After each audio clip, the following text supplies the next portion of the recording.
క్రీస్తునందు ప్రియమైన దేవుని సంగమా, మరొక బైబిల్ స్టడీ కార్యక్రమానికి విచ్చేసిన మీకు అందరికీ ప్రభు నామమున శుభములు తెలియజేస్తున్నాను. మరి దేవుని దయా సంకల్పాన్ని బట్టి దావీదు యొక్క చివరి దినాల్లో దావీదు చేసిన పనులు, ఆయన మాట్లాడిన మాటల గురించి మొదటి దినవృత్తాంతాల గ్రంథం ఆధారంగా కొన్ని విషయాలు మనం గత వారంలో జ్ఞాపకం చేసుకున్నాం.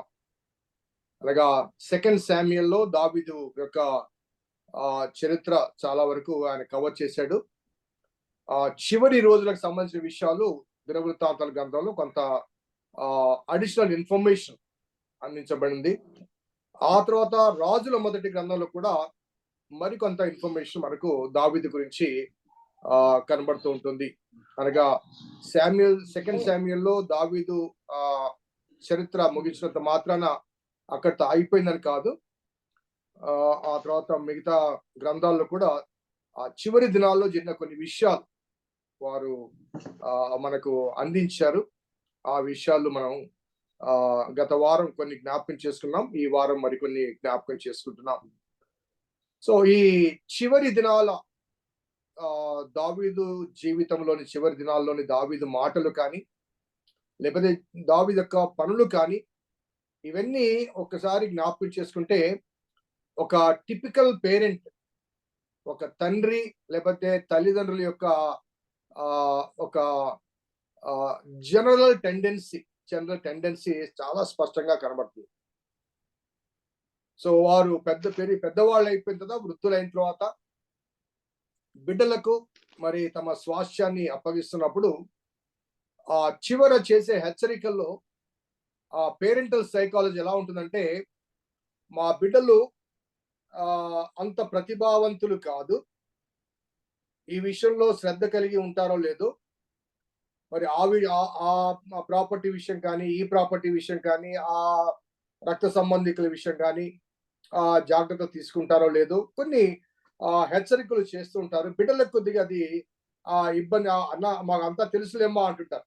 చెప్తుంటే మాకంతా తెలుసులేమో అనే భావన వారికి కనబడుతుంది. కానీ పేరెంట్స్ మాత్రం ఎక్కడ వారు ఇబ్బంది పడతారన్న ఆశ, ఆలోచన స్పష్టంగా మరి పెద్దవారిలో కనబడుతూ ఉంటుంది. మచ్చుకు కొన్నిసార్లు ఏమందంటే, మన చుట్టూ ఉండే వారిలో కొంతమంది మనకు ఇబ్బంది కలిగించే వారు ఉంటారు. బయటికి బాగా మాట్లాడి, బాగా చనువుగా ఫ్రెండ్షిప్ గా ఉంటారు, కానీ హాని చేసిన వారిగా ఉండవచ్చు. మరి అటువంటి వారి గురించి హెచ్చరికలు చేసి, నాన్న పలాని వాళ్ళు మీరు కొంచెం జాగ్రత్తగా ఉండాలి, బాగానే ఉంటారు కానీ ఇలా చేస్తారు అలా చేస్తారు అని చెప్పేసి parents out of their experiences మిగతా వారితో వారికి ఉన్న వివిధ అనుభవాల నేపథ్యంలో, ఎక్స్పీరియన్స్ నేపథ్యంలో కొన్ని సలహాలు, కొన్ని సూచనలు బిడ్డలకు చెప్పడం అనేది ఆనవాయితీ. అదే రీతిగా వారు సంపాదించిన ప్రాపర్టీస్ విషయంలో కానీ, లేకపోతే వారికి అప్పగించే పొజిషన్ విషయంలో కానీ తీసుకోవాల్సిన జాగ్రత్తల విషయంలో కూడా పేరెంట్స్ హెచ్చరికలు ఇస్తుంటారు. ఒక మాటలో చెప్పాలంటే, చివరి దినాల్లో తమ ముగింపు గురించి, తమ మరణం గురించి ఉండే బాధ కన్నా, తమ బిడ్డలు ఏమైపోతారో, వాళ్ళు ఎలా బ్రతుకుతారో అనే బాధ, ఆ భావన ఎక్కువ మంది పేరెంట్స్ లో ఉంటుంది. మరి బిడ్డలు అది గమనిస్తారో లేదో తెలియదు, కానీ యావరేజ్ పేరెంట్స్ యొక్క కాన్సన్ట్రేషన్ వాళ్ళ డిపార్చర్ గురించి ఉన్న బాధ కన్నా, మేము వెళ్ళిపోయిన తర్వాత మా బిడ్డలు ఎలా బ్రతుకుతారు అనే భావన ఎక్కువగా పేరెంట్స్ లో కనబడుతుంది. దావీదు కూడా అటువంటి టిపికల్ పేరెంట్. ఎందుకంటే దావీదు చాలా ఆటుపోట్లు పొందాడు. సామాన్యమైన సమస్యలు దావీదు జీవితంలో కలగలేదు. మరి ఆయన కుటుంబంలో కొన్ని సమస్యలు కలిగాయి, బిడ్డలతో సమస్యలు కలిగాయి, రాజ్యంలో కొన్ని సమస్యలు వచ్చాయి, అదే రీతిగా మరి శత్రువుల ద్వారా కొన్ని సమస్యలు వచ్చాయి. ఇవన్నీ తట్టుకుంటూ వాటన్నిటిలోంచి, ఆ ప్రాసెస్ నుంచి బయటకు వచ్చిన దావీదు మరి సొలొమోను రాజుగా నియమించిన ఆ అనుభవాల మధ్య ఈ హెచ్చరికలు చేస్తున్నాడు. గత బైబిల్ స్టడీలో మనము దేవాలయ సంబంధమైన విధి విధానాలు, ఆ నిర్మాణం గురించిన విధి విధానాలు, అదే రీతిగా దేవాలయములో ఆయా బాధ్యతలు నిర్వర్తించే ఆ లేవీల గురించి కొన్ని సూచనలు ఇస్తాడు. ఆ లేవీలని వారు ఎవరు ఏమేం చేయాలి, ట్రెజరీ బొక్కసం మీద ఎవరుండాలి, గాయకులు ఎవరుండాలి అంటూ అందరినీ వివిధ విభాగాలకు నియమిస్తుంటాడు. ఆ నియామకం అంతా అనగా ఫస్ట్ ప్రయారిటీ దేవాలయానికి ఇస్తాడు. దేవాలయంలో పని గురించి, ఆ పని చేసే పని వారి గురించి, వారి యొక్క విధుల గురించిన కాన్సన్ట్రేషన్ అయిపోయిన తర్వాత coming to the 27th chapter of first Chronicles, మొదటి దినవృత్తాంతంలో 27వ అధ్యాయానికి వస్తే పరిపాలన సంబంధమైన లేకపోతే తన ప్యాలెస్ సంబంధమైన పనివారి గురించి, ఆ కార్యక్రమాల విధి నిర్వహణ గురించిన కొన్ని సూచనలు, హెచ్చరికలు మరి 27, 28 అధ్యాయాల్లో తెలియజేస్తాడు. ఆ తర్వాత final message to the congregation and also to his own son చివరిగా 29వ అధ్యాయంలో, 28, 29 అధ్యాయాల్లో అవి చెప్పడం జరుగుతుంది. ఇది మనము ఈరోజు ఈ 3 అధ్యాయాలు ముగించడానికి ప్రయత్నం చేద్దాం. అంతటితో దావీదు ముగించలేదంటే మొదటి రాజుల గ్రంథంలో మరలా దావీదు కొంత వృత్తాంతం మనకు మరలా కనబడుతుంది. 7 గంటలకు స్టార్ట్ అయింది. హలో, ఎవరు మాట్లాడుతామా ప్లీజ్? ఓకే, 27వ అధ్యాయంలో జనసంఖ్యను బట్టి ఇశ్రాయేలు పితరుల ఇంటి పెద్దలు, సహస్రాధిపతులు, శతాధిపతులు అని వారి లెక్కను కూర్చున్నది. అనగా ఏర్పాటైన వంతుల విషయంలో ఏటేటా నెలవంతున రాజులకు సేవ చేసిన వారిని కూర్చున్నది. వీరి సంఖ్య 24,000. సో దేవాలయం గురించిన డిస్ట్రిబ్యూషన్ లేకపోతే జాబ్ డిస్క్రిప్షన్ అయిపోయిన తర్వాత, వారికి పనులు చెప్పిన తర్వాత రాజమందిరం యొక్క నిర్వహణ గురించి లేకపోతే రాజ్యం గురించి సహస్రాధిపతులను, శతాధిపతులను, సహస్రాధిపతి అంటే 1000 మందికి అధిపతి, శతాధిపతి అంటే 100 మందికి అధిపతి. ఒక మనకు సిఐ, ఎస్ఐ అలాగంటాము, ఆ రీతిగా వారు నియమించిన తర్వాత మరి ఒక 24,000 మందిని అతడు ఈ సైన్యముగా అనగా రాజమందిరపు సైన్యముగా, గృహ నిర్వాధికారులు అంటారు చూసారా, మనకు పాత నిబంధనలో యోసేపును కొనుక్కున్న వ్యక్తి అతడు రాజమందిరపు సైన్యాధ్యక్షుడు. ఆ రీతిగా రాజమందిరంలో ఉండటానికి 24,000 మందిని ఎన్నుకొని వారికి డ్యూటీస్ వేస్తాడు. 24,000 మంది అంటే 12 నెలలకు, నెలకు 2,000 మంది వారు బాధ్యత వహిస్తారు. గతంలో కూడా నేను చెప్పాను, ఆలయములో యాజక ధర్మాన్ని నిర్వర్తించడానికి 24 గ్రూప్స్ తయారు చేస్తాడు. సో ఆ 24 గ్రూపుల్లో అబియా తరగతికి చెందిన జకర్యాకు ఆ వంతు వచ్చినప్పుడు సబ్బాతు మరి సంవత్సరంలో 2 వారాలు మాత్రమే అతనికి అవకాశం దొరుకుతుంది. ఆ రీతిగానే ఇక్కడ కూడా 27వ అధ్యాయంలో మొదటి 15 వచనాల్లో వారి పేర్లు, వారి వివరాలు, 24,000 మంది వారి యొక్క డ్యూటీస్ ఇవన్నీ కూడా అనగా రాజమందిరం యొక్క డ్యూటీస్ రాయడం అనేది కనబడుతూ ఉంది. అలాగే 16వ వచనం నుంచి మనము 24 వరకు గమనిస్తే కేవలము రాజమందిరం మీద నిర్వాహులు మాత్రమే కాకుండా ఆయా గోత్రములకు, ఇశ్రాయేలు 12 గోత్రములకు అధిపతులను కూడా నియమిస్తాడు. ఎక్కడ కూడా తాను వెళ్ళిపోతుంది ఎవరు కూడా గొడవలు పడడం కానీ, క్లాసెస్ కావడం కానీ, ఈ సమస్యలు, కొట్లాటలు కానీ ఇవేమి జరగకుండా ఒక క్రమమైన ఆర్డర్లీ లైఫ్ ని ఇవ్వడానికి ప్రయత్నం చేస్తారు. చూడండి 22వ వచనంలో దానిలకు యెరోహాము కుమారుడైన అజరేలు అధిపతి కావాలని వీరు ఇశ్రాయేలు గోత్రములకు అధిపతులు. వీరందరూ అనగా పైన 16 నుంచి 24 వరకు రాయబడ్డ వారందరూ కూడా ఇశ్రాయేలు గోత్రాలకు అధిపతులు.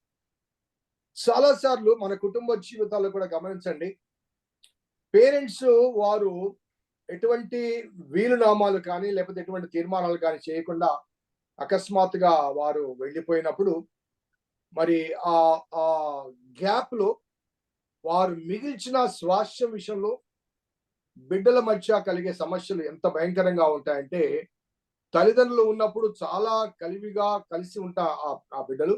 వారు వెళ్ళిపోగానే మరి ఈ ఆస్తి తగాదాలు కానీ, గొడవలు కానీ, కక్షలు కానీ, కోర్టులు కానీ కొన్ని సార్లు హత్యల వరకు కూడా దారితీస్తుంది. సో పేరెంట్స్ అన్న వాళ్ళు వారు ఆరోగ్యంగా ఉన్నప్పుడే బిడ్డలను కూర్చోబెట్టి వారికి తమ స్వాస్థ్య విషయంలో ఒక క్లారిటీ ఇవ్వడం అనేది నిజంగా అవశ్యం. దావీదు అదే చేస్తున్నాడు. తాను కనుమరుగు కాకముందే ఆ తన స్థానంలో కూర్చునబోయే సాల్మన్కు ఎటువంటి ఇబ్బందులు ఏ వైపు నుంచి కూడా రాకూడదు. మొదటగా దేవాలయ సంబంధమైన విధి విధానాలు, ఆ తర్వాత రాజమందిరపు విధి విధానాలు, ఆ తర్వాత ఆయా గోత్రాలకు ఎవరు పెద్దలుగా ఉండాలో వారి పేర్లు, వారి కుటుంబాల పేర్లు వ్రాస్తున్నాడు. ఆ తర్వాత 25వ అధ్యాయంలో 25వ వచనంలో 27th చాప్టర్ 25th verse లో రాజు బొక్కసం మీద అదీయేలు కుమార ఆస్మావేతు నియమించబడను. సో అంతకు ముందు మనము 26వ అధ్యాయంలో 20వ వచనంలో కడకు లేవీలో అహియా అనువాడు దేవుని మందిరపు బొక్కసమునకు ప్రతిష్ఠిత వస్తువులకు కాచువాడుగా నియమించబడను. సో బొక్కసం అంటే ట్రెజరీ. సో 26వ అధ్యాయం 20వ వచనంలో చెప్పబడ్డ ఆ అధిపతి దేవాలయ సంబంధమైన ట్రెజరీకి అతడు అజమాయిషి. ఇక్కడ చూపించబడ్డ అదీయేలు కుమారుడైన ఆస్మావేతు రాజమందిరపు ట్రెజరీకి అధిపతి. చూడండి, ఇద్దరినీ కలపలేదు. తన కుటుంబ వ్యవస్థ వేరుగా, అదే రీతిగా రాజమందిరపు వ్యవస్థ వేరుగా, ఈ రెండింటిని వేరుగా చేసి మరి ఇక్కడ తన కుటుంబం అనగా రాజమందిర ట్రెజరీ మీదకి ఆస్మావేతు అనే ఒక వ్యక్తిని నియమిస్తాడు. మరి అంత మాత్రమే కాకుండా పొలములలోను, పట్టణంలోను, గ్రామములోను, దుర్గములో ఉండు ఆస్తి మీద ఉజ్జియా కుమారుడైన యెహోనాతానును నియమించబడును. సో ఆ కరెన్సీ మీద ఒకరిని, ప్రాపర్టీ మీద ఒకరిని, అనగా ఆ రాజమందిరానికి వచ్చే ఇన్కమ్ అండ్ ఎక్స్పెండిచర్ మీద ఒకరిని, అదే రీతిగా మరి అతని ప్రాపర్టీ మీద మరొకరిని నియమిస్తాడు. అంత మాత్రమే కాకుండా 26వ వచనం చూస్తే 27th chapter 1 Chronicles 27th chapter 26th verse పొలములో పనిచేయు వారి మీద ఒకరిని నియమిస్తాడు. 27వ వచనంలో ద్రాక్ష తోటల మీద ఒకరిని నియమిస్తాడు. 28వ వచనంలో ఒలీవ చెట్ల మీద, మేడి చెట్ల మీద ఒకరిని నియమిస్తాడు. అనగా పొలము ధాన్యానికి సంబంధించింది, అదే రీతిగా ద్రాక్ష తోటలు, ఫలవృక్షాలు, మరి అదే రీతిగా మరి ఒలీవ అది ఆయిల్, నూనె గానుగలకు సంబంధించింది. వాటి మీద వేరువేరుగా మరి వ్యక్తులను అనగా నాయకులను నియమిస్తాడు. అలాగే అదే రీతిగా 29వ వచనంలో షారోన్లో మేయు పశువుల మీద షారోనీడన షిట్రైను, లోయలోని పశువుల మీద అద్దయి కుమారుడైన షాపాతును నియమించింది. చూడండి, పశువుల మీద నాయకులను కూడా, పశువుల కాసే వారి మీద కూడా అజమాయిషి చేయడానికి వ్యక్తులను నియమిస్తాడు. మరి 30వ వచనంలో ఒంటెల మీద ఇష్మాయేలుడైన ఓబీలును, గాడిదల మీద మొరోనోతీయుడైన హెజ్యాను నియమించబడి, గొర్రెల మీద హగ్రీడ్ అనే యాజీజు నియమించబడిన. వీరందరూ దావీదు రాజుకున్న ఆస్తి మీద నియమించబడిన అధిపతులు. వీరందరూ దావీదు రాజుకున్న ఆస్తి మీద నియమించబడిన అధిపతులు. చూడండి, ఇంతటి శ్రద్ధ ఈనాటి కాలంలో మనం ఎవరైనా తీసుకోమండి. పశువులలో కూడా మరి లోయలో మేసే పశువుల మీద వేరుగా, అతిథిగా మరి ఆ పర్వతాల మీద మేసే పశువుల మీద, గొర్రెల మీద వేరుగా, గాడిదల మీద వేరుగా, ఒంటెల మీద వేరుగా, అనగా everybody should give an account. ప్రతి వారు లెక్క చెప్పేవారుగా ఉండాలి అన్న ఉద్దేశంతో దావీదు తన చివరి గడియల్లో ఆస్తి యొక్క వివరాలు వ్యక్తపరుస్తూ వాటిని అజమాయిషి చేయడానికి ఒక ప్రాపర్ రెస్పాన్సిబుల్ పర్సన్స్ ని నియమిస్తున్నట్టుగా మనకు ఇక్కడ స్పష్టంగా కనబడుతుంది. సో 27వ అధ్యాయం యావత్తు కూడా రాజ మందిరానికి సంబంధించిన అజమాయిషి. నేను మరలా చెప్తున్నాను, అంతకుముందు మనం జ్ఞాపకం చేసుకున్న రీతిగా 23, 24, 25, 26 ఈ అధ్యాయాలన్నీ కూడా మరి యెహోవా మందిరం యొక్క నిర్వహణ విషయంలో ఆ నిర్వహణాధికారుల గురించి రాయడం కనబడుతుంది. మరి 27వ అధ్యాయానికి వచ్చేసరికి మరి రాజమందిరం యొక్క నిర్వహణాధికారులను నియమించడం జరుగుతుంది. సో ఇవన్నీ కూడా ఎందుకంటే సొలొమోన్ రాజుగా నియమించబడిన తర్వాత మరి ఏ వైపు నుంచి కూడా ఎటువంటి ల్యాప్సెస్ ఉండకూడదు, సమస్యలు ఉండకూడదు అని చెప్పేసి. సో ఈనాటి కాలంలో పేరెంట్స్ కి బిడ్డలకు మధ్య ఉండే ఈ క్లాషెస్ లో వాళ్ళు పెద్దవాళ్ళు అయిన తర్వాత బిడ్డలు ఏంటంటే మాకంతా తెలుసులే అనే భావన మధ్య వారు విడిచిన ఆస్తి మీద అజమాయిషీ చేయడంలో కొంత అనగా దాన్ని సద్వినియోగం చేసుకోవడంలో కొంత అలసత్వాన్ని ప్రదర్శించి కొన్నిసార్లు స్వల్ప కాలంలోనే తమ ఆస్తిని కోల్పోతూ ఉంటారు. పేరెంట్స్ కష్టపడి కష్టార్జితం సంపాదించి మరి ఒక గృహాన్ని కానీ, ఒక పొలాన్ని కానీ, ఒక స్థలాన్ని కానీ బిడ్డల కొరకు ఇచ్చిపోతే అంటే ప్రాపర్ అడ్మినిస్ట్రేషన్ లేకపోవడం వల్ల, ప్రాపర్ మెయింటెనెన్స్ లేకపోవడం వల్ల మరి చాలా మంది బిడ్డలు తమ పేరెంట్స్ ద్వారా అనుగ్రహించబడిన స్వాస్థ్యాన్ని స్వల్ప కాలంలోనే కోల్పోయిన అనుభవాలు ఉన్నాయి. కాబట్టి డేవిడ్ వాజ్ వెరీ పర్టికులర్. దేవాలయ నిర్వహణలో ఎటువంటి ల్యాప్సెస్ ఉండకూడదు, గొడవలు ఉండకూడదు, సమస్యలు ఉండకూడదు. అదే రీతిగా మరి తన రాజమందిర నిర్వహణలో కూడా ఎటువంటి ఇబ్బందులు, ల్యాప్సెస్ ఉండకూడదు అన్నది మరి దావీదు యొక్క సంకల్పం. 28వ అధ్యాయానికి మనం వచ్చినట్లయితే 28వ అధ్యాయంలో దావీదు మరి ఆ రాజ్యంలో ఉన్నటువంటి పెద్దలందరినీ పిలిచి వాళ్లకు తన సాక్ష్యాన్ని పంచుకున్నాడు. దేవుడు ఏ రీతిగా తన జీవితంలో తోడై ఉన్నాడు, ఆ తర్వాత దేవుడు ఏం చెప్పాడు తన విషయంలో అన్న విషయాలు he was repeating again and again what was his relationship with God, and దేవుడు తనకు పట్ల ఏం చేశాడో ఈ విషయాలు 28వ అధ్యాయంలో మరలా రిపీట్ చేస్తున్నాడు. ఒకసారి గమనించండి. గోత్రముల పెద్దలను, వంతుల చొప్పున రాజునకు సేవ చేయు అధిపతులను, సహస్రాధిపతులను, శతాధిపతులను, రాజునకు రాజకుమారులకు కలిగి ఉన్న యావత్తు స్థిరాస్తి మీద ఉన్న అధిపతులను అనగా ఇశ్రాయేలు పెద్దలందరినీ, రాజుల దగ్గర ఉన్న పరివారమును, పరాక్రమశాలను, సేవా సంబంధమైన పరాక్రమశాలందరినీ రాజుకు దావీదు యెరూషలేము నందు సమకూర్చెను. అనగా ఈ 27వ అధ్యాయంలో చెప్పబడిన ఈ నాయకులందరినీ కూడా యెరూషలేములో సమకూరుస్తాడు. అనగా ఒక్కొక్కరికి బాధ్యత అప్పగించి ఆ బాధ్యతలు పొందిన వారందరినీ కూడా అక్కడ సమకూర్చి వారితో చివరి సందేశాన్ని ఇవ్వడం మనకు కనబడుతుంది. 2వ వచనం చూడండి. అప్పుడు రాజైన దావీదు లేచి నిలబడి ఇలా సెలవిచ్చెను, నా సహోదరులారా, నా జనులారా, నా మాట ఆలకించుడి. యెహోవా నిబంధన మందసమునకును మన దేవుని పాదపీఠమునకు విశ్రమ స్థానముగా ఉండుటకు మందిరం కట్టించవలని నేను నా హృదయమందు నిశ్చయం చేసుకుని సమస్తము సిద్ధపరిచితిని. అయితే నీవు యుద్ధములు జరిగించి రక్తము ఒలికించిన వాడవు గనుక నీవు నా నామమునకు మందిరం కట్టించకూడదని దేవుడు నాకు ఆజ్ఞ ఇచ్చెను. ఇశ్రాయేలు మీద నిత్యము రాజునైనటకు ఇశ్రాయేలు దేవుడని యెహోవా నా తండ్రి ఇంటి వారందరిలో నన్ను కోరుకొనెను. సో ఇక్కడ తన సాక్ష్యాన్ని తెలియచేస్తూ, నేను దేవాలయం కట్టాలి అనుకున్నాను, కానీ నీవు అనేక యుద్ధాలు చేశావు, రక్తం ఒలికించావు, కాబట్టి నీవు దేవుని మందిరం కట్టడానికి వీలు లేదు అంటూ దేవుడు నన్ను మరి ఆపివేశాడు. కాబట్టి ఆ మందిరం నిమిత్తం సమస్తాన్ని సమకూర్చాను. ఆ విషయాన్ని చెప్పిన తర్వాత మరి తాను ఏ రీతిగా దేవుని చేత ఎన్నుకనబడ్డాడో ఆ వివరాలు కూడా మరొకసారి రిపీట్ చేస్తున్నాడు. నేను ఈ మధ్య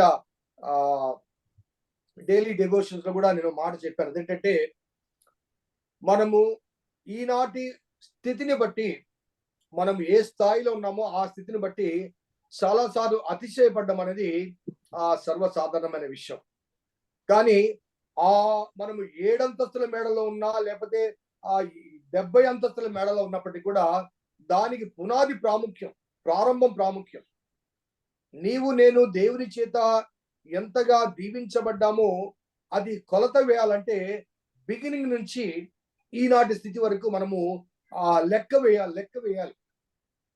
సో మన ప్రారంభాన్ని, మన మూలములు ఎప్పుడు కూడా విస్మరించకూడదు. చాలా సార్లు కొంతమందికి ఒక రకమైన అతిశయం ఉంటుంది. అనగా నేను పలాని ఆఫీసర్ని, లేకపోతే పలాని స్థితిగమంతుణ్ణి, లేకపోతే పలాని స్థాయిలో ఉన్నాను, ఇంత ఆస్తి ఉంది, ఇంత ఐశ్వర్యం ఉంది, ఇంత విద్య ఉంది, ఇంత జ్ఞానం ఉంది. వీటి గురించి అనగా ఇవన్నీ నీవు పొందక ముందు, ఇవి నీవు పొందటానికి నీ ముందటి తరం అనగా నీ పేరెంట్స్ కానీ వారి పేరెంట్స్ కానీ ఎంతగా భక్తి శ్రద్ధలు చూపించుంటారో, ఎంతగా కష్టపడి ఉంటారో, ఎంతగా త్యాగం చేసి ఉంటారో, వారు తినక నిన్ను ప్రయోజకులు చేయడానికి ఎంతగా నీ మీద ఇన్వెస్ట్ చేసి ఉంటారో ఒకసారి ఆలోచించాలి. వారి త్యాగం లేకుండా ఈనాడు మనం లేము. కాబట్టి we need to recollect the past whenever we wanted to give a due acknowledgement. దేవునికి నిజమైన కృతజ్ఞత తెలియచేయాలంటే ఆ కృతజ్ఞత అంశాన్ని ఎక్కడి నుంచి ప్రారంభమంటే మన మూలములు మొదటిసారిగా దేవుణ్ణి హత్తుకొని ప్రారంభించిన ఆ క్షణం నుంచి ఈనాడు మనము ఏ స్థితిలో ఉన్నామో ఆ స్థితిని జ్ఞాపకం చేసుకుంటేనే మనము దేవుడు ద్వారా ఎంతగా దీవించబడ్డామో ఆ విషయం మనకు జ్ఞాపకం వస్తూ ఉంటుంది. ఆ విషయాన్ని మనము లెక్క వేయడానికి నిజమైన కృతజ్ఞత భావం కలుగుతుంది. సో ఇక్కడ దావీదు చూడండి, మరి తన జీవితకాలం చాలాసార్లు ఈ మాటలు చెప్పాడు. చివరికి తన చివరి గడియల్లో కూడా ఆయన ఏమని చెప్తున్నాడంటే, నేను దేవాలయం కట్టాలనుకున్నాను కానీ నా దేవుడు వద్దన్నాడు, కాబట్టి నేను సమస్తాన్ని సిద్ధం చేశాను అని చెబుతూ ఆయన ఏమంటున్నాడంటే, ఇశ్రాయేలు మీద 4వ వచనం, 28వ అధ్యాయం 4వ వచనం, ఇశ్రాయేలు మీద నిత్యము రాజునై ఉండుటకు ఇశ్రాయేలు దేవుడైన యెహోవా నా తండ్రి ఇంటి వారందరిలో నన్ను కోరుకొనెను. నా తండ్రి ఇంటి వారందరిలో నన్ను కోరుకొనెను. మనకు తెలుసు కదండి, సమూయేలు బెత్లెహేములో యెష్షయి ఇంటికి పోయినప్పుడు పెద్దవాడు మొదలుకొని ఒక్కొక్కరిగా మరి దేవుడు తృణీకరించినప్పుడు, మరి నేను కోరుకున్న వాడు ఇతడే అంటూ మనుషులు పై రూపాయలు లక్ష్య పెడతారు, దేవుడు అంతరంగాన్ని అంటూ దేవుడు దావీదును కోరుకున్న అనుభవాన్ని డేవిడ్ ఇక్కడ రిపీట్ చేస్తూ, నా తండ్రి ఇంటి వారందరిలో దేవుడు నన్ను కోరుకొనెను. ఆయన యూదా గోత్రపు వారిలో ప్రధానమైనదిగా నా తండ్రి ఇంటి వారిలో నన్నును ఏర్పరచుకొని నా యందు ఆయన దయ చూపి ఇశ్రాయేలు మీద రాజుగా నన్ను నియమించాడు. వాట్ ఎ బ్యూటిఫుల్ టెస్టిమనీ కదండి. ఒకసారి మనం కూడా మన గతాన్ని ఈ రీతిగా దావీదు వల్లే ఒక్కసారి లెక్క వేసుకుంటే, మన పేరెంట్స్ కానీ వారి పేరెంట్స్ కానీ మొట్టమొదటిగా ప్రభువును హత్తుకొని వెంబడించిన వారి జీవిత సాక్ష్యాన్ని, సాదృశ్యాన్ని ఒకసారి మనం నెమరు వేసుకుంటూ ముందుకు సాగితే నిజంగా కృతజ్ఞత భావం అనేది మనం చెప్పకుండానే పెళ్ళుకి బయటికి వస్తుంది.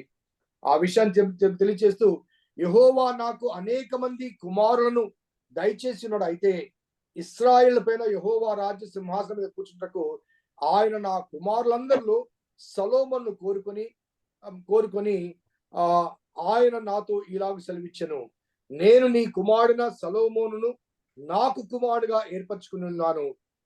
నేను అతనికి తండ్రినై ఉందును, అతడు నా మందిరమును నా ఆవరణములు కట్టించును, మరియు నేటి దినమున చేయించినట్టు అతడు ధైర్యం వహించి నా ఆజ్ఞలు నా న్యాయ విధులు అనుసరించినలా నేను అతని రాజ్యం నిత్యము స్థిరపరచును. కాబట్టి మీరు ఈ మంచి దేశమును స్వాస్థ్యముగా అనుభవించి మీ తర్వాత మీ సంతతి వారికి శాశ్వత స్వాస్థ్యముగా దాన్ని అప్పగించినట్లుగా మీ దేవుడని యెహోవా మీకు ఇచ్చిన ఆజ్ఞలతో ఎట్టివో తెలుసుకుని వాటిని గైకొనుడి అని యెహోవా సమాజమునకు చేరిన ఇశ్రాయేలందరూ చూచుచుండగను మన దేవుడు ఆలకించుచుండగను నేను మిమ్మును హెచ్చరిక చేయుచున్నాను. So he is calling all the leaders, all the elders. మేము అధికారులం కాబట్టి దావీదు మమ్మల్ని పలాని దాని మీద అధికారులుగా ఉంచాడు, పలాని స్వాస్థ్యం మీద అధికారంగా ఉంచాడు, పలాని పొలం మీద అధికారులుగా ఉంచాడు, కాబట్టి మాకు ఇచ్చ వచ్చినట్టుగా మేము ప్రవర్తిస్తాము అని వారు భావించకుండా వారికి ఒక హెచ్చరిక ఇస్తున్నాడు. దేవుడు ఏ రీతిగా నన్ను ఎన్నుకున్నాడు, ఆ తర్వాత నా కుమారుని ఎన్నుకున్నాడు, మరి ఆ సింహాసనం మీద నా కుమారుని నిలబెట్టాడు, మరి ఆ స్వాస్థ్యాన్ని ఎలా ఇచ్చాడు, ఈ విషయాలన్నీ కూడా ఒక్కొక్కటిగా జ్ఞాపకం చేస్తూ మరి మిమ్మును హెచ్చరిస్తున్నాను. Be cautious not to sidetrack. దేవుని నియమాల్లోంచి, నిబంధనలోంచి, న్యాయ విధుల్లోంచి మీరు పక్కకు తొలగిపోకూడదు.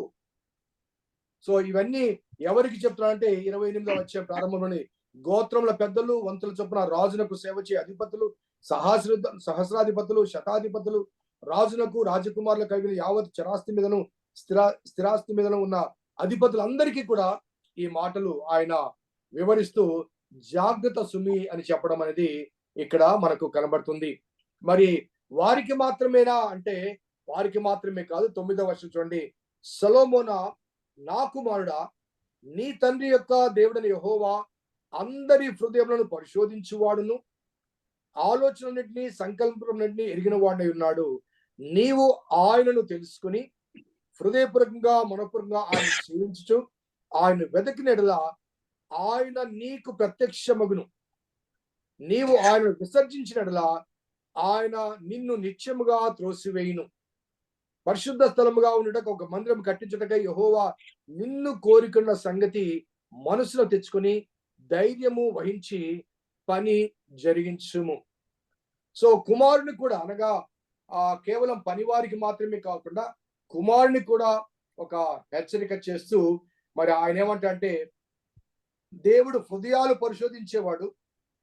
నువ్వు బయటికి ఏదో కార్యక్రమాలు చేస్తూ అంతరంగంలో వేరే ఉద్దేశాన్ని, వేరే భావాన్ని కలిగి ఉంటే దేవుని ఎదుట మరుగై ఉన్నది ఏది లేదు. కాబట్టి కుమారుడికి స్పష్టంగా చెప్తున్నాడు, ఆయన హృదయాలు పరిశోధించేవాడు కనుక, అంతరంగమును ఎరిగిన వాడు కనుక, మరి ఆయన నీకు అనుగ్రహించిన మరి ఈ బాధ్యతను మరి తెలుసుకోవడానికి హృదయపూర్వకంగా, మనపూర్వకంగా ఆయన సేవించుచు ఆయన్ను వెతికిన యెడల ఆయన నీకు ప్రత్యక్షమగును. అనగా నాకు ప్రత్యక్షమైన దేవుడు, నాకు సూచన ఇచ్చిన దేవుడు, నన్ను ప్రేమించిన దేవుడు, నన్ను ఆశీర్వదించిన దేవుడు నిన్ను కూడా ఆశీర్దిస్తాడు. ఎప్పుడంటే నీవు ఆయన పట్ల యథార్థత కలిగి పూర్ణ హృదయంతో ఆయన వెదకిన ఎడల ఆయన నీకు ప్రత్యక్షమయ్యి నువ్వు ఏం చేయాలో, ఏ కార్యక్రమాలు జరిగించాలో, ఎలా కొనసాగాలో అవన్నీ ఆయన నీకు బోధిస్తాడు.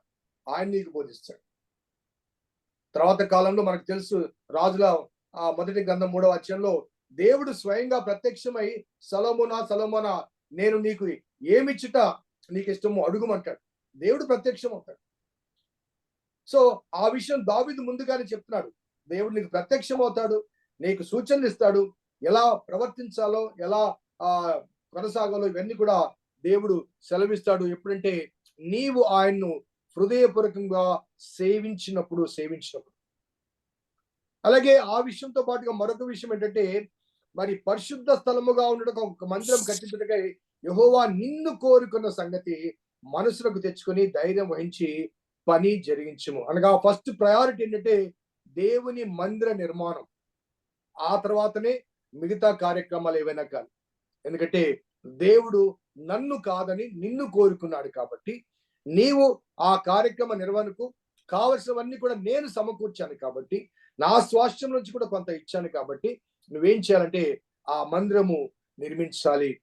నిర్మించడం అనేది నీ ప్రయారిటీ అనే విషయాన్ని మనకు అక్కడ జ్ఞాపకం చేస్తూ 11వ వచనం నుంచి కూడా తాను ఆ మందిరం కొరకు సమీకరించిన ఈ వస్తు సామాగ్రి అంతా కూడా ఒక్కొక్కటి కూడా ఆయన అప్పగించినట్లుగా మనము 21వ వచనం వరకు మనము గమనించవచ్చు. అనగా is handing over all the responsibilities. At the same time, he was handing over all the elements. దేవాలయం కొరకు ఏమేమి సిద్ధం చేశాడో ఇవన్నీ కూడా ఆయన సొలొమోనుకు అప్పగిస్తున్నట్టుగా కనబడుతుంది. ఫైనల్లీ 29th chapter లో he was calling all the assembly. గమనించండి, మొదట ఆయన దేవాలయ నిర్వహణ సంబంధించిన లేవీలను డిస్ట్రిబ్యూట్ చేస్తాడు. ఆ తర్వాత రాజమందిర అధిపతులను లేకపోతే రాజ్య సంబంధమైన అధిపతులను నియమిస్తాడు. ఆ తర్వాత వారితో అనగా అధికారులతో మాట్లాడతాడు. చివరిగా 29వ అధ్యాయంలో మరి సర్వ సమాజాన్ని పిలుస్తాడు. అనగా I was calling all the total congregation అందరినీ పిలిచి చివరి మాటలు మరి 29వ అధ్యాయంలో ఆ దావీదు సెలవిచ్చినట్లుగా కనబడుతుంది. 29వ అధ్యాయంలో మనం గమనిస్తే తర్వాత రాజైన దావీదు సర్వ సమాజముతో ఇలాగ సెలవిచ్చను, దేవుడు కోరుకున్న నా కుమారుడైన సొలొమోను ఇంకను లేత ప్రాయము గల బాలుడై ఉన్నాడు. కట్టబోవు ఆలయం మనుషునికి కాదు, దేవుడని యెహోవాకి, కనుక ఈ పని గొప్పది. నేను బహుగా ప్రయాసపడి నా దేవుని మందిరముకు కావలసిన బంగారు పనికి బంగారమును, వెండి పనికి వెండిని, ఇత్తడి పనికి ఇత్తడిని, ఇనుప పనికి ఇనుమును, కర్ర పనికి కర్రలను, గోమేధిక రాళ్లను, చెక్కుడు రాళ్లను, వింతైన వర్ణములుగా పలు విధములకు రాళ్లను, మిక్కిలి వెలగల నానావిధ రత్నములను, తెల్ల చలవరాయి విశేషముగా సంపాదించి తిని. సో ఆ టోటల్ కాంగ్రిగేషన్ ను పిలిచి వారికి చెప్తున్న మాట ఏంటంటే, నా దేవుని మందిరం మీద ఉన్న మక్కువ చేత, సో ఈ మందిరం నిర్మించాలని నేను కోరుకున్నాను, కానీ నా దేవుడు నీవు కాదు అన్నాడు.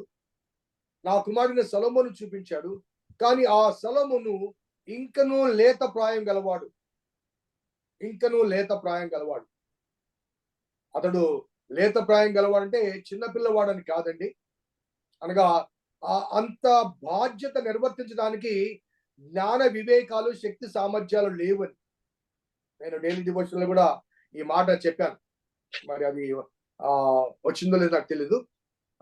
బాలుడు అనే మాట నేను అంతగా అనగా సొలొమోన్ అంత పెద్ద బాధ్యత నిర్వర్తించడానికి శక్తి సామర్థ్యాలు కానీ జ్ఞాన వివేకాలు కానీ చాలవు, అటువంటి ఎక్స్పీరియన్స్ లేదు అనే విషయాన్ని తెలియజేస్తున్నాడు. చాలాసార్లు మనము ఎవరస్తులుగా ఉన్న వాళ్ళకి పెద్దవాళ్ళకున్న డిఫరెన్స్ ఏంటంటే, కొన్ని కార్యక్రమాల విషయంలో పెద్దలు సలహాలు ఇవ్వడానికి ప్రయత్నం చేస్తుంటారు. ఎందుకంటే అవుట్ ఆఫ్ దేర్ ఎక్స్పీరియన్స్, ఇది కాదు అది కాదు అంటే బిడ్డలు ఏమంటే, మాకంతా తెలుసులే డాడీ, ఎందుకు అనవసరంగా మీరు ఎందుకు జోక్యం చేస్తుంటారు, మేమేం చిన్నపిల్లలమా అని మాట్లాడుతున్నారు. కొద్దిగా ఇంటర్మీడియట్ స్టేజ్ కాగానే ఈ రోజు కాలంలో ఆ మాట వచ్చేస్తుంది, మాకంతా తెలుసు. సో ఈ భావన అనగా అంతా తెలుస్తున్న భావనల మధ్య వారికి ఏమి తెలియదో ఆ విషయాన్ని వారు విస్మరిస్తుంటారు. కాబట్టి ఇక్కడ దావీదు నా కుమారుడు బాలుడు లేత ప్రాయం గలవాడు అన్న ఆ భావన చెప్పేందంటే, he was handing over the responsibility to his son. At the same time ఆ రెస్పాన్సిబిలిటీని మెయింటైన్ చేయగలిగిన ఆ జ్ఞాన వివేకాలు, శక్తి సామర్థ్యాలు తనకు చాలవు. మరి దేవుడు సొలొమోనును దర్శనమిచ్చి అడిగినప్పుడు కూడా నాకు జ్ఞానం చాలదంటాడు కదా, నాకు వివేకం చాలదంటాడు. So David was speaking to the congregation, అనగా సర్వ సమాజాన్ని పిలిచి, మరి నా కుమారుడు చాలా బాగుంటూ, కట్టబోవు ఆలయము మనుషులకు కాదు, ఇది దేవుని ఆలయం. ఆ దేవుని ఆలయం కాబట్టి ఆ పని బహు గొప్పది. చాలా సార్లు మన గృహాలు నిర్మించుకుంటాం. మనలో చాలా మంది సొంత గృహాలు నిర్మించుకున్న వారు ఉంటారు. ఆ నిర్వహణ విషయంలో మనం ఏం చేస్తామంటే, మనకు ఎలా నచ్చితే, ఎలా కంఫర్ట్ గా ఉంటే అలా బాగుంటుందన్న ఉద్దేశంతో మనము కొన్ని అరేంజ్మెంట్స్ చేసుకుంటుంటాం. కానీ ఆ అరేంజ్మెంట్స్ వెనక మన ఫైనాన్షియల్ క్యాపబిలిటీని బేరీజు వేసుకుని, మనకున్న స్థలాన్ని లెక్క వేసుకుని, దానికి అనుగుణంగా మనకు కావాల్సిన కంఫర్ట్స్ అందులో చేసుకోవడానికి ప్రయత్నం చేస్తాం. ఎట్లా పడితే అట్లా ఇష్టం వచ్చినట్టుగా కట్టుకొని అందులో ప్రవేశించాం. సో కొన్నిసార్లు ఈ అపార్ట్మెంట్స్ కట్టుకొని అపార్ట్మెంట్స్ లో ఉన్న వాళ్ళ ఇబ్బందిని, అనగా ఎవరో కడతారు వాళ్ళకి అనుగుణంగా, దాన్ని కొనుక్కొని మనం వెళ్తాం. మనకు అనుకూలంగా మాడిఫై చేసుకోవడానికి కొన్నిసార్లు ఇబ్బందులు ఉంటాయి. కాబట్టి బలవంతంగా అడ్జస్ట్ అవుతూ ఉంటారు. ఈ మాట్లాడి ఎందుకు చెప్తున్నంటే, మన ఓన్ లివింగ్ కోసం మనము కంఫర్ట్స్ కోసం ఎంత ప్రయత్నం చేస్తామో, మరి అది దేవుని ఆలయం కదా, దేవుని మందిరం కదా, దేవుని మందిరం కొరకు మనం ఎంత ప్రయాసపడాలి, ఎంత శ్రద్ధ వహించాలి, ఎంత కష్టపడాలి, ఎంత జాగ్రత్త పడాలి ఒకసారి ఆలోచించాలి. దేవుని మందిరము నిర్మాణ విషయంలో మరి ఎక్కడ కూడా కాంప్రమైజేషన్ అనేది ఉండకూడదు. ఒకవేళ మన కెపాసిటీ బట్టి మన గృహాల్లో ఏదైనా వస్తు సామాగ్రి విషయంలో మనం ఏదైనా అంత వెల ఇచ్చి కొనుక్కోలే మన భావన కలిగినప్పుడు మనం కొన్నిసార్లు కాంప్రమైజ్ కావచ్చేమో, కానీ అది దేవుని మందిరం కాబట్టి దేవుని మందిర నిర్మాణ విషయంలో లేకపోతే దేవుని మందిర వస్తు సామాగ్రి విషయంలో మనము ఎటువంటి కాంప్రమైజ్, ఎందుకంటే it is a house of God అనగా ఆ తర్వాతనే it is a temple of people అవుతుంది. దేవుని ఆ నిలయం అయితే, దేవుని నివాసం అయితేనే అది మనకు ఆలయం. దేవుని నివాసం కాకుండా ఆలయం కాదు. అందులో దేవుడు నివసిస్తేనే అది మనకు ఆలయం. దేవుడు లేని ఆలయాలు దేవాలయాలు కాదు. ఆలయాలు అవుతాయేమో కానీ దేవాలయాలు కాదు. కాబట్టి దేవుడు నివసించగలిగిన రీతిగా మరి అక్కడ భక్తి శ్రద్ధలతో ఆ ఆలయాన్ని నిర్మించాలి. కాబట్టి ఈ పని బహు గొప్పది అంటూ ఆయన చెప్తున్న కొన్ని మాటలు అంటే, నేను బహు ప్రయాసపడి సంపాదించిన వెండి గురించి, బంగారం గురించి, ఇత్తడి గురించి, కలప గురించి, రాగి ఆ వస్తు సామగ్రి రాస్తూ నేను సేకరించిన అని వాడడం లేదు, నేను సమీకరించిన అని మాట వాడడం లేదు. ఆయన ఏమన్నంటే, నేను బహుగా ప్రయాసపడి నా దేవుని మందిరముకు కావలసిన బంగారమును వెండి పనికి పెట్టి. సో కాబట్టి రాజుగా ఉండి ఒక ఆజ్ఞ ఇచ్చి, ఇదిగో మీరందరూ ఈ ఆలయం నిమిత్తము ఇంత ఇవ్వాలి అంత ఇవ్వాలని చెప్పేసి ఆ టెంపుల్ ట్యాక్స్ లాగా కొంత బలవంతంగా కొంతమంది మీద వేయకుండా ఆయన నేను కష్టపడి సంపాదించాను, బహుగా ప్రయాసపడి సంపాదించాను. మరి అంత మాత్రమే కాకుండా మరి 3వ వచనంలో మరియు నా దేవుని మందిరం మీద నిమిత్తము సంపాదించిన వస్తువులు కాకుండా మరియు నా దేవుని మందిరం మీద నాకు కలిగి ఉన్న మక్కువ చేత నేను ఆ ప్రతిష్ఠితమైన మందిరం నిమిత్తము ఉంచిన వస్తువులు కాక నా సొంతమైన బంగారమును వెండిని నా దేవుని మందిరం నిమిత్తము నేను ఇచ్చేది. సో నేను సంపాదించిన మాత్రమే కాకుండా out of my own treasury మాదిరికరంగా మనం ఉండాలి. సో దావీదు ఆ ఆలయ నిర్మాణం కొరకు ప్రయాసపడుతున్నప్పుడు ముందుగా ఏం చేస్తుంటే out of my own treasury మీలో కొంతమందికి తెలుసు, మరి నేను ఆ సంఘం నుంచి బయటకు వచ్చినప్పుడు వారు నాకు 3 లక్షల రూపాయలు ఇచ్చారు. ఆ 3 లక్షల రూపాయలు యాజ్ ఇట్ ఈస్ గా ఎక్లేషియాకు నేను ట్రాన్స్ఫర్ చేయడం జరిగింది. అలాగే మాదిరికరంగా ఉండాలని చెప్పేసి ప్రతి నెల 20%, అందరూ 10% అడుగుతున్నాను, నేను 20% ఇస్తూ ఉంటాను. ఎందుకంటే అందరికీ మాదిరికరంగా ఉండాలి. ఎప్పుడు కూడా నేను ప్రశ్నించబడే స్థితిలో ఉండకూడదు. ఎప్పుడు కూడా రాజులు కానీ, నాయకులు కానీ, కాపరులు కానీ మాదిరికరంగా ఉండాలి. అందుకని నా సొంత అనగా నా దేవుని మందిరం మీద ఉన్న నాకున్న మక్కువ చేత, నాకు కలిగి ఉన్న మక్కువ చేత నేను ఆ ప్రతిష్ఠితమైన మందిరం నిమిత్తం ఉంచిన వస్తువులు కాక నా సొంతమైన బంగారమును వెండిని నా దేవుని మందిరము నిమిత్తము నేను ఇచ్చేదను. గదుల గోడల రేకుమూతలకును బంగారు పనికి బంగారమును వెండి పనికి వెండిని పనివారు చేయు ప్రతి విధమైన పనికి 6,000 మణుగుల ఓఫీరు బంగారమును 14,000 మణుగుల పుటము చేయబడిన వెండిని ఇచ్చుచున్నాను. సో మొదటిగా ఆయన దేవుని మందిరం కొరకు సంపాదించాడు. అలాగే తన స్వంతది తాను ఆ దేవుని మందిరం కొరకు ఇచ్చాడు. అలాగే అక్కడ సర్వ సమాజాన్ని పిలిచాడు. ఆ సర్వ సమాజం ఎదుట ఆయన 5వ వచనంలో ఈ దినమున యెహోవాకు ప్రతిష్ఠితముగా మనఃపూర్వకంగా ఇచ్చు వారెవరైనా మీలో ఉన్నారా అది ఎవరిని అడుగుతున్నారంటే, అంతకు ముందు నాయకులుగా, సహస్రాధిపతులుగా, శతాధిపతులుగా, లేకపోతే ఆయా విభాగాల మీద అధిపతులుగా ఉన్న వారితో మాట్లాడుతూ మీరేమైనా అనగా తాను రాజుగా ఒక మాదిరి చూపించాను. మరి మీరు వివిధ విభాగాలకు అధికారులుగా ఉన్నారు కాబట్టి అధికారులైన మీరు కూడా ఏమైనా దేవుని మందిరం నిమిత్తము ఇవ్వగలరా అంటూ ప్రోత్సహించిన ఆ అనుభవాన్ని, అనగా మొదటగా తాను మాదిరి చూపించాడు, తాను ఇచ్చాడు. ఆ తర్వాత మరి అధికారులతో మాట్లాడుతూ మీరు ఏమైనా మీలో ఎవరైనా ఇచ్చేవారు అంటే అప్పుడు 6వ వచనం, అప్పుడు పితరుల ఇండ్లకు అధిపతులను, ఇశ్రాయేలు గోత్రపు అధిపతులను, సహస్రాధిపతులను, శతాధిపతులను, రాజు పని మీద నియమించబడిన అధిపతులను కలిసి మనఃపూర్వకంగా దేవుని మందిర పనికి 10,000 మనుగుల బంగారమును, 20,000 మనుగుల బంగారపు ద్రాములను, 20,000 మనుగుల వెండిని, 36,000 మనుగుల ఇత్తడిని, 2,00,000 మనుగుల ఇనుమును ఇచ్చిరి. ఎవరిచ్చారండి? అధికారులు ఇచ్చారు, నాయకులు ఇచ్చారు. సో సంఘంలో, ఆలయంలో నాయకత్వాన్ని కోరుకున్న వారు మాదిరి చూపించాలి, మాదిరికరంగా ఉండాలి. కాబట్టి దావీదు తన రాజ్యంలో అధికారంలో ఉన్న వారిని కూడా ప్రశ్నించగా వారు కూడా మనఃపూర్వకంగా ఇచ్చారు, అనగా బలవంతంగా కాకుండా మనఃపూర్వకంగా ఇచ్చారు అని వ్రాయబడింది. 9వ వచనంలో చూడండి, వారు పూర్ణ మనసుతో యెహోవాకు ఇచ్చి ఉండిరి గనుక వారు అలాగు మనఃపూర్వకంగా ఇచ్చినందున జనులు సంతోషపడిరి. సో ఇవన్నీ ఎక్కడ జరిగాయంటే ఆ టోటల్ కాంగ్రిగేషన్ అసెంబ్లీని పిలిచి వారి ఎదుట దావీదు మాట్లాడుతున్న మాట. 29వ అధ్యాయంలో మొదటి మాట ఏంటంటే దావీదు సర్వ సమాజముతో ఇలాగ సెలవిచ్చాడు.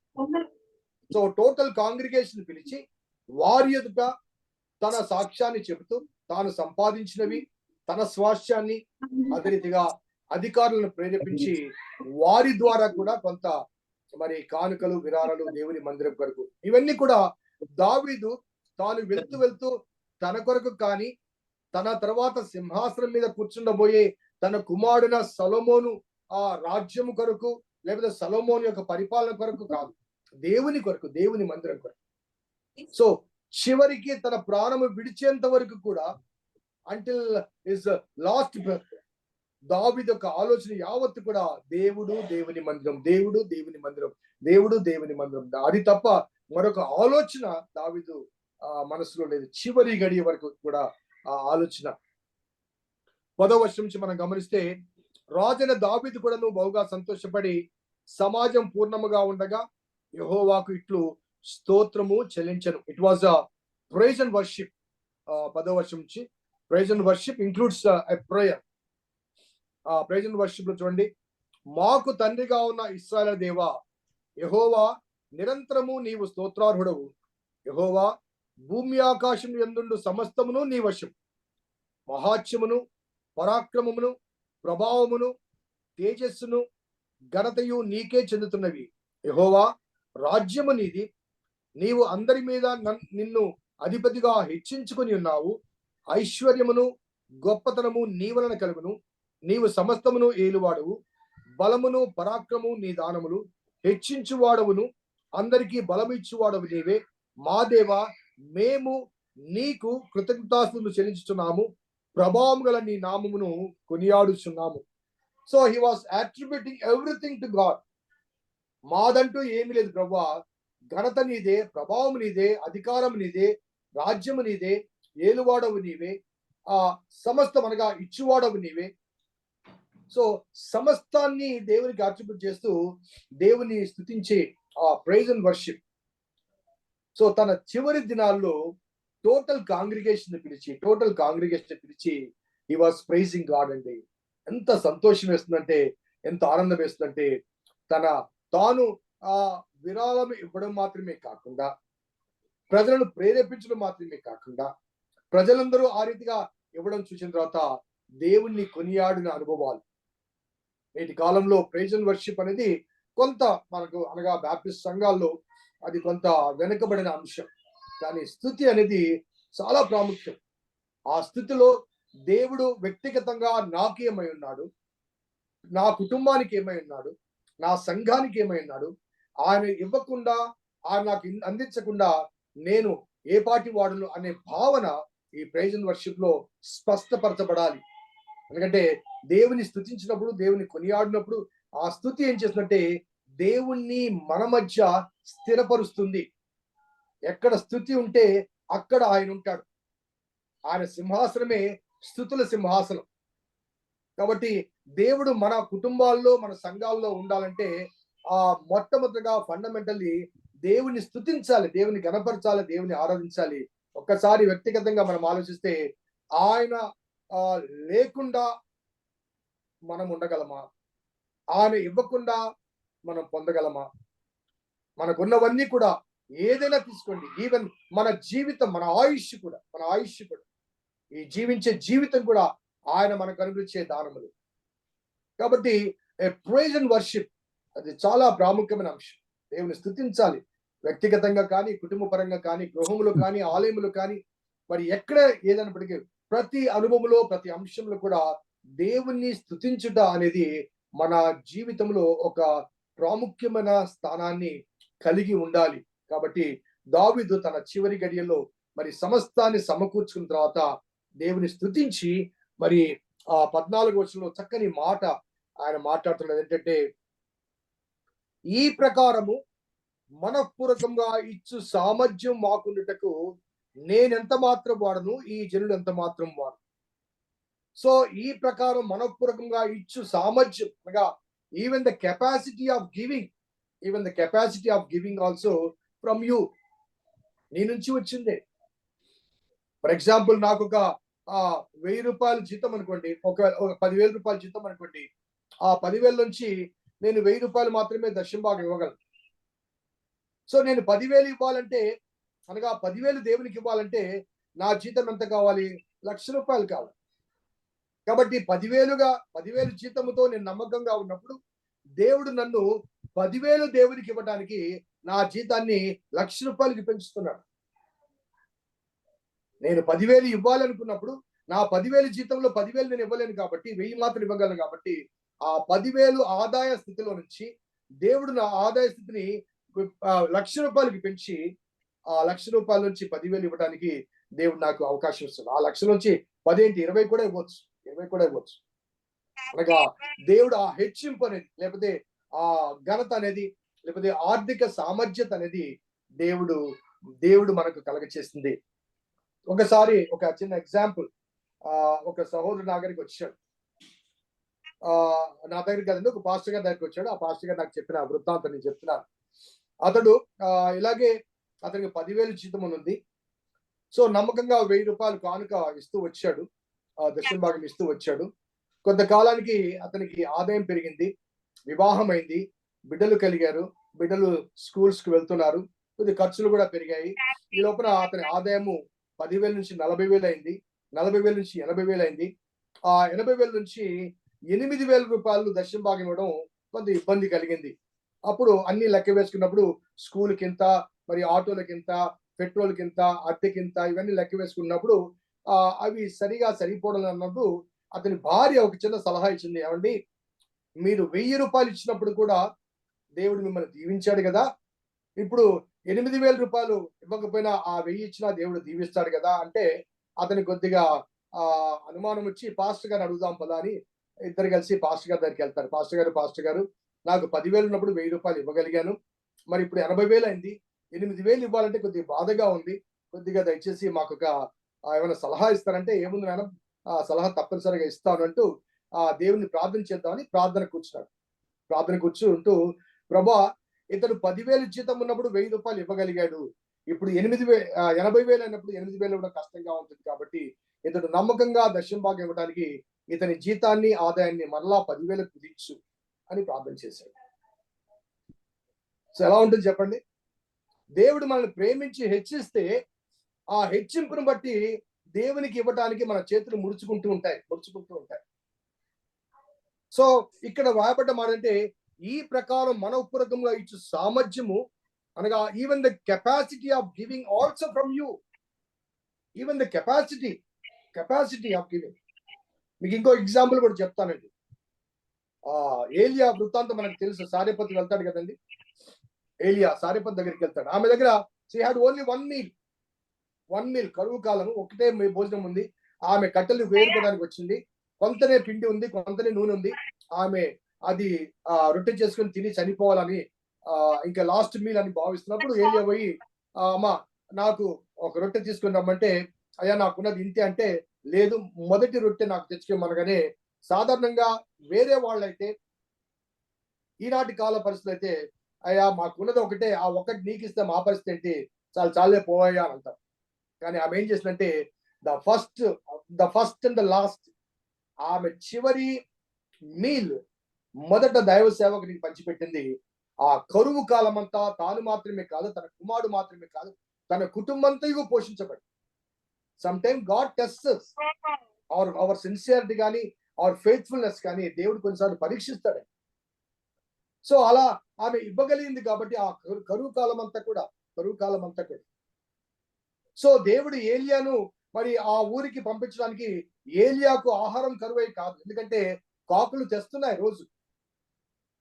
ఇంకా కొంతకాలం కావాలంటే ఇంకా కొంతకాలం కాకులు తెచ్చేవి. వాగు ఎండిపోయింది కానీ కాకులు అలసిపోలేదు.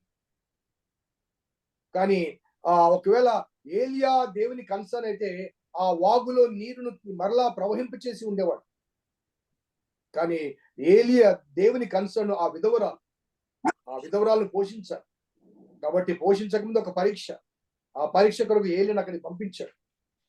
కొన్నిసార్లు మన జీవితాల్లో కూడా ఇటువంటి పరీక్షలు దేవుడు అనుమతించే అవకాశాలు కనబడుతున్నాయి. కాబట్టి ఇచ్చు సామర్థ్యం మాకుండా మేము ఎంత మాత్రము, నా జనులు ఎంత మాత్రం అంటూ 14వ వచనంలో, సమస్తము నీ వలననే కలిగను కదా, నీ స్వసంపాద్యంలోంచి కొంత మేము నీకు ఇచ్చి ఉన్నాను. సమస్తము నీ వలనే కలిగను కదా అనగా మాకున్నది యావత్తు నువ్వు ఇచ్చింది. కాబట్టి మేము ఇచ్చేది కూడా మా స్వసంపాద్యం అనే మాట వాడడం లేదు. మా సంపాదన, మా జీతము, మా ఆదాయం అనే మాట వాడకుండా నీ స్వసంపాద్యంలోంచి కొంత నీకు ఇస్తున్నాము అనగా నీవిచ్చిన దాంట్లోంచి కొంత. అందుకే నేను చాలాసార్లు చెప్తుంటాను, it is our investment in the presence of God to reap the harvest again and again. మరలా దేవుని ఆశీర్వాదం పొందడానికి it is something like our investment. So ఆ మాట చెప్తూ 15వ వచనంలో he was confessing the nature of his status. మా పితరులందరి వల్లనే మేమును నీ సన్నిధిని అతిథులమును పరదేశులమై ఉన్నాము. ఈ భూనివాస కాలము నీడ అంత అస్థిరము, స్థిరముగా ఉన్నవాడు ఒకడును లేడు. మా దేవా యెహోవా, నీ పరిశుద్ధ నామం యొక్క ఘనత కొరకు మందిరం కట్టించుటకై మేము సమకూర్చిన ఈ వస్తు సముదాయము నీ వలన కలిగినదే, అంతయు నీది అయి ఉన్నది. నా దేవా, నీవు హృదయమును పరిశోధన చేయొచ్చు, యథార్థవంతులందు ఇష్టపడుచున్నావని నేను ఎరుగుదును. నేనైతే యథార్థ హృదయం గలవాడని ఇవి అన్నీ మనపూర్వకంగా ఇచ్చి ఉన్నాను. ఇప్పుడు ఇక్కడ ఉన్న నీ జనులు నీకు మనపూర్వకంగా ఇచ్చి చూచి సంతోషించు ఉన్నాను. కాబట్టి తన జీవితం నీడ వంటిది. ఈ భూమి మీద స్థిరమైన వారు ఎవరు లేరు, అస్థిరులే. కాబట్టి జీవించిన కాలంలో మేము మీ ద్వారా పొందింది తిరిగి మీకు అప్పగించడం అనేది మీరు మాకు ఇచ్చిన ఒక శ్రేష్టమైన ఆధిక్యత అంటూ, మరి నేను మనపూర్వకంగా ఇచ్చాను, ఈ ప్రజలు కూడా మనపూర్వకంగా ఇచ్చుతున్నారు అంటూ 17వ వచనము ఆయన ముగిస్తున్నాడు. ఆ తర్వాత 18 చూస్తే 18వ వచనం నుంచి, అబ్రహాము, ఇస్సాకు, ఇశ్రాయేలును మా పితరుల దేవా యెహోవా, నీ జనుల హృదయపూర్వకంగా సంకల్పించిన ఈ ఉద్దేశము నిత్యము కాపాడము, వారి హృదయమును నీకు అనుకూలపరచుము. నా కుమారుడైన సొలొమోను నీ ఆజ్ఞలను, నీ శాసనములను, నీ కట్టలను గైకొనుచు వాటిని అనుసరించినట్లు నేను కట్టదలిచిన ఈ ఆలయమును కట్టించినట్లును అతనికి నిర్దోషమైన హృదయమును దయచేయము. He was praying even for his son. ప్రజల గురించి మాత్రమే కాకుండా, దేవునికి ప్రార్థించడం మాత్రమే కాకుండా, ప్రభువా ఇంత సంపాదిస్తున్నాను కదా, ఇంత సిద్ధం చేశాను కదా, రేపటి కాలంలో అవన్నీ చూసిన తర్వాత నా కుమారుడు ఎక్కడ తప్పిపోతాడేమో, కాబట్టి నా కుమారుడైన సొలొమోనుకు నిర్దోషమైన హృదయం దయచి. ఎందుకంటే to execute the responsibility which is going to be handed over to సొలొమోనుకు అప్పగించబడే ఆ బాధ్యత నిర్వహణలో సొలొమోను యథార్థవంతుడిగా ఉండాలి. కాబట్టి ఆ యథార్థ హృదయాన్ని, నిర్దోషమైన హృదయాన్ని మరి నా కుమారుడికి అనుగ్రహించమంటూ మరి చెప్పిన తర్వాత మరలా 20వ వచనం నుంచి 22 వరకు దేవుని స్తుతించిన అనుభవాలు, బలులు అర్పించిన అనుభవాలు అక్కడ కనబడతాయి. ఆ తర్వాత 22వ వచనంలో దావీదు కుమారుడైన సొలొమోనుకు రెండవసారి పట్టాభిషేకము చేయబడుతుంది. మొదటిసారి 23వ వచనం చూడండి ఒకసారి. 23వ అధ్యాయం మొదటి వచనంలో దావీదు ఏండ్లు నిండిన వృద్ధుడాయను గనుక అతడు తన కుమారుడైన సొలొమోనును ఇశ్రాయేలు మీద రాజుగా నియమించును. అక్కడ నియమించాడు, ఇక్కడ పట్టాభిషేకము చేశాడు. సో అనగా ప్రజలందరి ఎదుట, నాయకులందరి ఎదుట, లేవీలందరి ఎదుట అక్కడ పట్టాభిషేకము చేశాడు. ఆ సమయంలో మరి యాజకుడైన సాదోకును యాజకునిగా అభిషేకించారు. ఈ వివరాలు అనగా ఇక్కడి నుంచి కొన్ని వివరాలు మనకు రాజుల గ్రంథంలో కొన్ని కనబడతాయి. కొంత మార్పు కనబడుతుంది. సొలొమోను రెండవసారి పట్టాభిషేకం చేసే ముందు జరిగిన కొన్ని సంఘటనలన్నీ కూడా రాజుల గ్రంథంలో మొదటి గ్రంథంలో మనకు మొదటి 2 అధ్యాయాల్లో మనకు కనబడతాయి. అనగా ఇక్కడ క్లుప్తపరిచాడు. ఎందుకు ఇక్కడ క్లుప్తపరచడం దానికి ఒక చిన్న ఎగ్జాంపుల్ నేను చెప్తున్నా. సమూయేలు మొదటి గ్రంథంలోని సమూయేలు 2వ గ్రంథంలోని దావీదు చరిత్ర, దినవృత్తాంతాలు మొదటి గ్రంథంలోని దావీదు చరిత్ర రెండు సమానంగా కనబడతాయి. కానీ దినవృత్తాంతాల మొదటి గ్రంథంలో వ్రాయబడిన దావీదు చరిత్రలో కొన్ని దావీదు జీవితంలోని కొన్ని నెగిటివ్ ఆస్పెక్ట్స్ ఏవి కూడా దినవృత్తాంతంలో రిపీట్ చేయబడలేదు. లాస్ట్ టైం నేను చాలాసార్లు చెప్పాను.